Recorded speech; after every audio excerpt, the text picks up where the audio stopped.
Transport Tycoon released in November 1994, which makes it about 30 years old at the time of recording.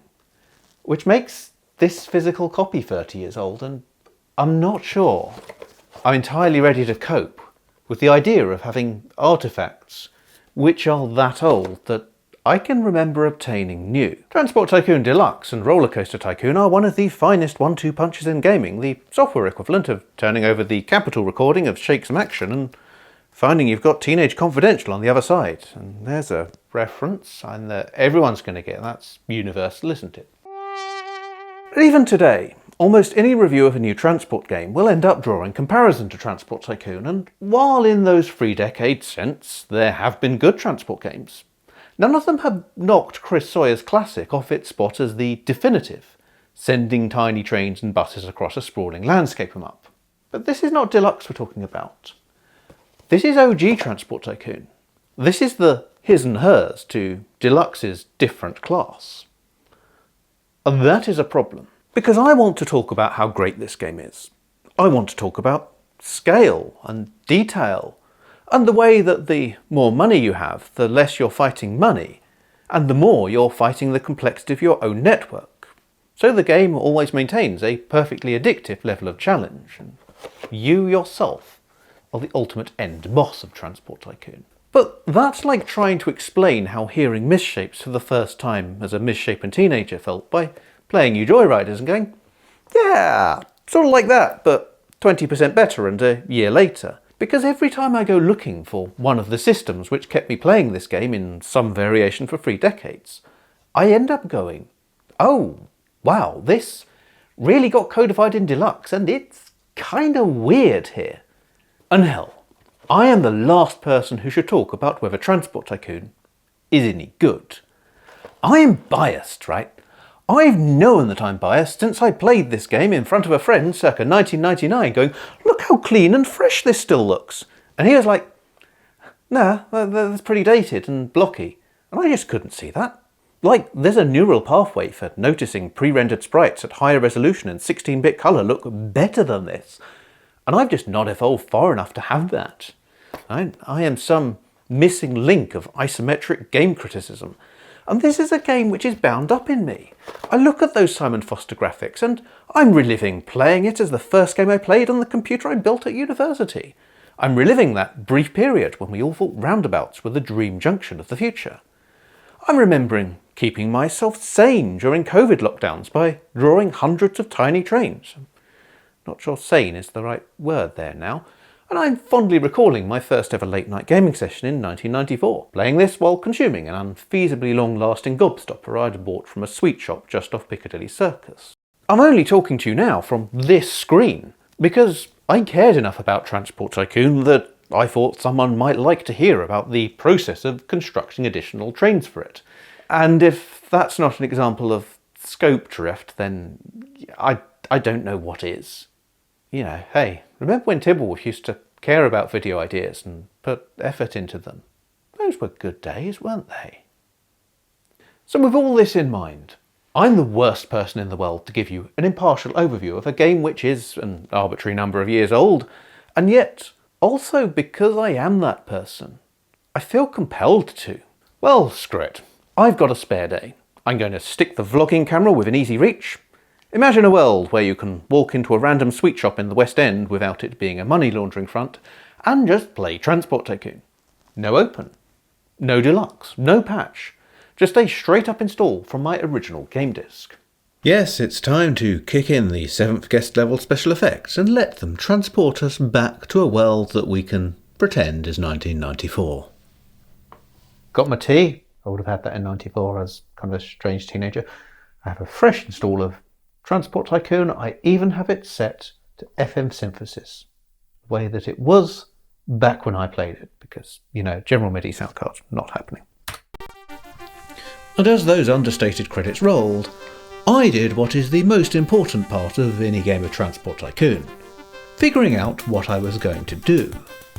I'm going to go for something that I've possibly never done in all my years of having this game, which is, given this is a fresh install, given no settings have been changed other than that needed to emulate the period correct FM synthesis sound card, going to just play a new game on completely normal difficulty. Which led me immediately to the second most important thing to do in a game of Transport Tycoon. Set the manager name. There we go. And I'm going to find a face with shades because shades are cool. We knew this in the 90s. There we go. And yeah. That's how it's going to go down. I'm doing well at this video. What? Yeah. So, first bit of kind of early installment weirdness in Transport Tycoon is the colours are different. I am going to choose dark grey, black like the night, dark grey and shades. How much cooler can you get for a transport company? Well, it depends if having a good business idea is cool, because if it is, then there's bad news ahead. So one thing that I've learned meddling with this for little videos over the years is that unlike Deluxe, where the rationale for does an industry stay open or closed is kind of fairly sensible, Original is quite vicious in that it will just close industries you're serving just to be mean. So I'm going to start by creating a passenger service which should provide a sort of baseline income for my company for the rest of the game.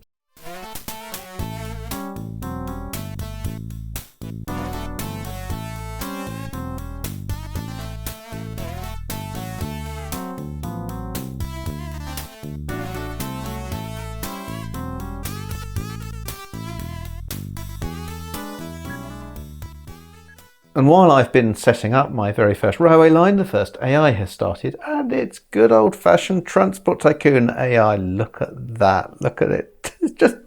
It's connected the same industry twice. It's sort of, maybe there's some logic to it, because you do get slightly more cargo by having two stations in the same industry, unless you somehow manage to get one to the 100% outstanding rating, but oh, Transport Tycoon and your wonderful artificial intelligence. But I couldn't let the AI distract me for long, because I was finally making money. Having set up my initial train line, my next job is to put in some bus routes in these towns so they expand and make my train more profitable. Despite my initial enthusiasm, I was about to find out that user interfaces 30 years ago were sometimes a little less automated. And this is the point where I'm starting to miss my first quality of life improvements from OpenTTD, because there is no way to clone vehicles and there is no way to click on vehicles to share orders. I need to set up every single one of these manually. It's only going to be 5 buses per town. It can't be that bad, surely. Yes, that is what 12 years of in-game time later we might call foreshadowing. But I had a more immediate, real-world problem. It was at about this point the postman arrived, and I realised that perhaps I could never recapture 1994, because in 1994 I didn't have to deal with domestic chores and things of that ilk. I think what the dog can see coming is that I'm about to get distracted. Oh look, records, singles, what have we got? What have we got? Johnny Cash, Thing Called Love. It's nice. It's always really, that's a good one. Oh, Stand and Deliver, Adam and the Ants, like early 80s. Oh, that's a classic track. Yes, this went on for a long time. Oh, reprise. What's a reprise? We have. I think this is Lee and Nance's Did You Ever? This is probably, I shouldn't have opened this collection on stream. This is not doing my musical credibility much good, isn't it? A very long time. Oh, and Sandy Pose's Single Girl, some good country polish, and I shall enjoy that when I'm playing Truck Simulator. What's going on with Transfer? Oh, there's more AI. Additional enemies have arrived. While I was distracted by the delivery of singles, several AIs had turned up and had started making the spaghetti chaos that people who played original Transport Tycoon knew and loved. But never mind, my company with its 1 passenger train and 2 bus routes seemed to be doing okay, so it was probably time to expand it further. And while this is a bit clunkier than I'm used to with Deluxe, let alone OpenTTD, with several keyboard shortcuts missing and many of the tools only allowing you to place one piece of rail at a time, it is still very satisfying threading track through the landscape.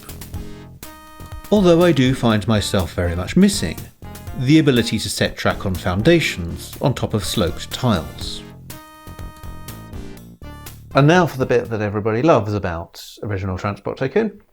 No one-way signals and no signals on diagonal tracks, so adding a second train, that's going to be an experience, isn't it? Yes, one-way signals and complex networks, the iconic features of the Transport Tycoon series, only came in with Deluxe, and here I found myself having to unlearn most of the last 30 years of what I knew about signalling, which I might have been better at, was I not also very distracted. Oh, the Chevelles!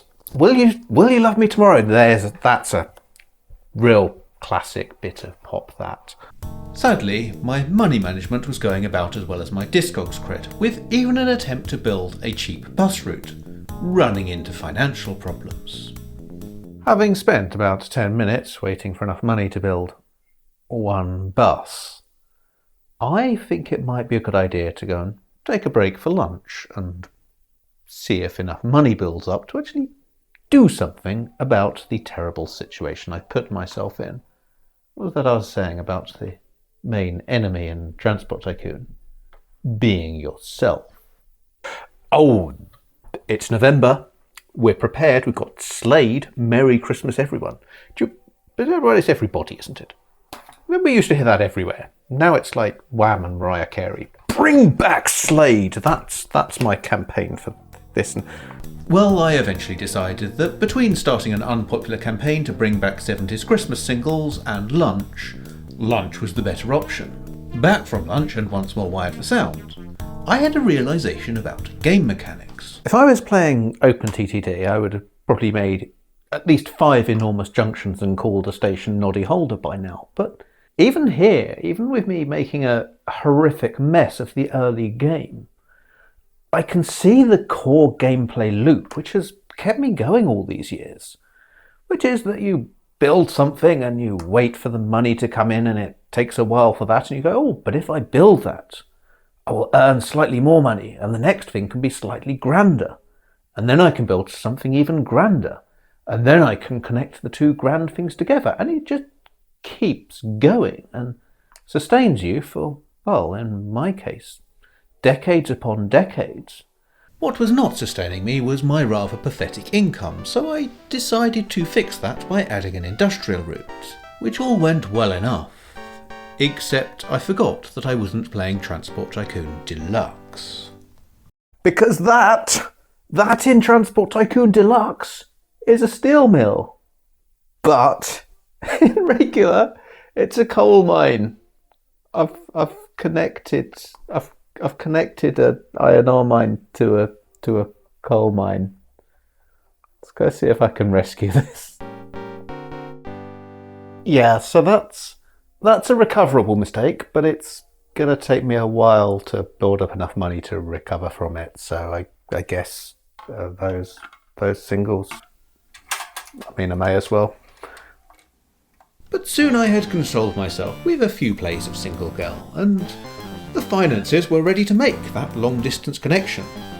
Or so I thought. Please excuse me just a moment.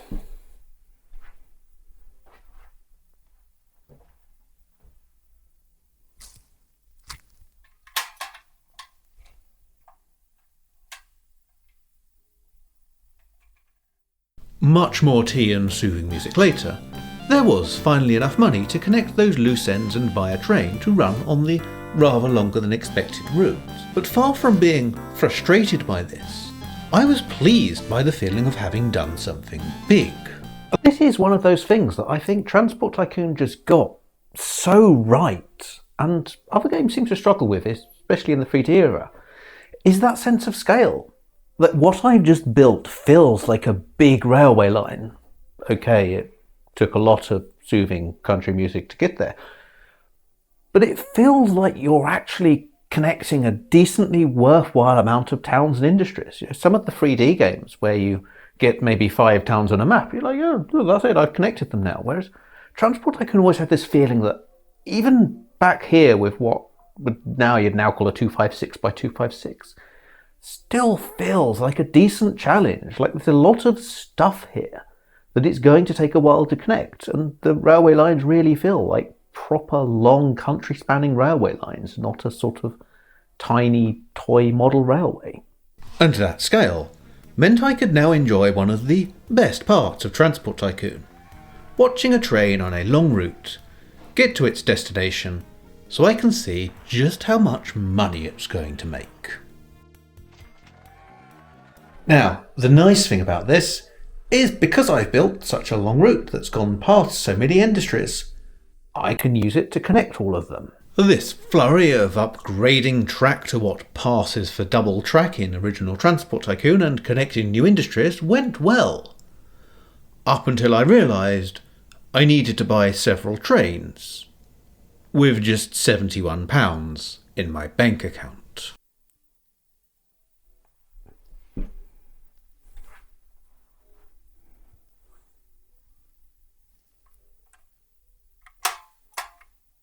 Well, there's always that backup plan of getting into vinyl YouTube. Oh, what do we got? It's the David Essex version of Oh What a Circus from Evita. I seem to recall that being weirdly squelchy. On second thoughts, maybe not.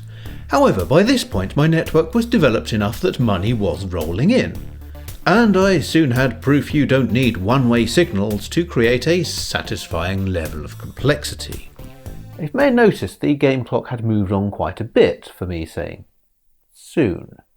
That's because I've been solving an awful lot of small problems, and that really is what, for me, makes Transport Tycoon turn from one of those games that you sort of just dip into occasionally. It's one of those games you can just play for hours and hours, because there's always some new little thing to optimise or fix. Indeed, in this version, me playing without all of the nice signalling features that I'm used to in modern times, there's quite a lot of things to optimise and fix. One of the joys of this being built to run on, well, if you really want to punish yourself, a fairly low-end 386, is that trains don't really route find the way that they do in modern OpenTTD. They just kind of look ahead a little bit and go, does that feel like it's going to take me in the right direction? And that, yeah, it's often wrong. And so you end up finding yourself building sort of horrors like this, just to make the trains go in vaguely the right direction. And of course, as soon as you've built a horror like this, you will then find trains that you don't want going in that direction, deciding, oh, that horror looks like it'll get me where I need to go, I will take that. But again, this all comes into that problem solving that you keep doing. Yes, maybe it's a little annoying in terms of modern perspectives where you expect everything to run A-star algorithms and all of that to find where it's going, but this is still, if you put yourself back in the mindset of it's 1994, you're listening to Slade and Pulp, not Sandy Posey because you've gone a bit strange in the intervening 30 years. This is fine. It's just another gameplay challenge to solve. And keep solving. And keep playing until it's probably about midnight. I need to find some way to not play until it's midnight. This is quite addicting. Even this old original version. Addicting for me, that is. My dogs were showing the usual amount of interest you would expect. Well, I had been playing long enough in one session that my first buses were starting to get old. And that was the return of a familiar problem.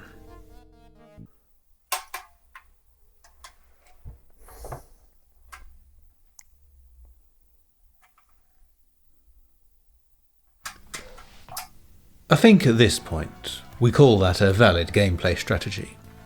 I mean, only works with that single, it won't work with any other. That mechanic of replacing vehicles is one where Chris Sawyer is perhaps a little at odds with the modern open source recreations, because in his view, that is an essential part of Transport Tycoon gameplay, and I guess thinking back to the kind of systems we were running this on, that sort of makes sense, because it does serve as a limiting factor. That having to replace all those buses one by one means you're taking actions doing that rather than building more, and so you're not bumping up against the relatively low vehicle limits that had to be put in place for this to run on a 4 megabyte PC. And for something which runs on such little hardware, Transport Tycoon's world feels incredibly busy and rich. Perhaps part of the attraction of these transport em-ups is that, at heart, they're really virtual model railways. And for Transport Tycoon, you'd need Rod Stewart's model railway budget to build anything remotely like this in the real world. It's the complexity and detail of something like Miniature Wonderland, but you don't need years in a building the size of a hangar to build it. You just need an afternoon and a 486. Which is what I learned from playing this early version, right? That yes, it doesn't have the fully codified gameplay mechanics. There's things in here that are a bit early and janky. But what it does have, what has carried through Transport Tycoon all the time I've been playing it, and I really don't want to mention that number again, but you know, it's a certain round number of years at this point. The thing that I was going for when I created my graphics for and trying to recreate that sort of Simon Foster style, the thing that it's had right from the start, right from the point I played that very first demo disc of it, is charm. And you know, I'm not easily charmed. Oh, that Tom Jones, the young New Mexican puppeteer, that's such a mess, such a grab bag of different elements. It's like, it's glorious. It's firmly in that too much realm of... Oh, Laydell, the Straubs. Yeah, that's a nice track. If you only know them for Part of the Union, that's actually quite a good one to listen to. Well, I did say I was about the worst person in the world to do this. Multiple reasons. But while my taste may be questionable, I'd like to think I can still spot a charm in game, even if it's not always charming for the right reason. 30 years later, it's still Transport Tycoon, flaws and all. It's still got the ridiculous AI, and all of its wonderful route planning that we used to like making fun of on websites in the late 90s. Plus, I would absolutely play this into the early hours of the morning if I didn't have dogs to feed, bins to take out, and all of the other problems I just didn't have when that box was new, and I still had an uncomplicated music taste that was mainly Britpop and Queen. Look, I said uncomplicated, I didn't say good. That hasn't changed. We've gone. I think we've gone pretty solid on the Evita here, because we've got the Shadows cover of Don't Cry For Me Argentina. I think next time I'll just seal the postbox before I start recording. Anyway, back to the game. There's a lot of care and a lot of love that's gone into Transport Tycoon, and I know people like to mention the sort of programmed entirely in assembler and it's a brilliant feat of optimization of that. Yeah, that is true. For the systems that I was running this on when it was new, the amount of detail and the amount of things that go on and that work, yeah, the optimization in this is just exemplary. But even long after, you know, computers have become so powerful that's not a factor, I've kept playing this, and it's that feeling that someone really cared about bringing this world to life, about all the little details in it, and that goes to both the programming and the artwork. It's a game that even now can still draw me in, and you know, will I be playing it in another 30 years? Will I still even be on the planet another 30 years? Who knows? But for now, yeah, it still remains one of my favourites, and even looking at this original, I can see exactly how it became one of those. You've been farting, haven't you? It's hard to think of a nice conclusion that sums up a game I've spent a lot of my life playing when there's an awful stench just emanating from my neighbourhood.